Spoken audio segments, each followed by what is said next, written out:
थी बयान पूरो न सघंदो केतिरा लिखंदुसि पना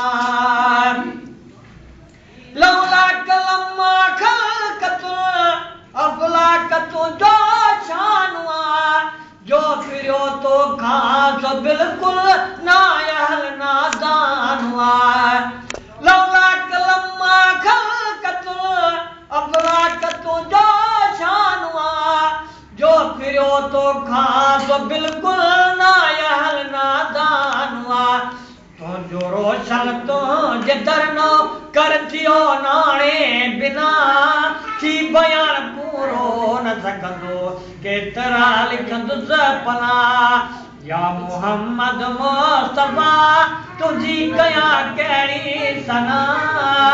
थी बयान पूरो न सघंदो केतिरा लिखंदुसि पना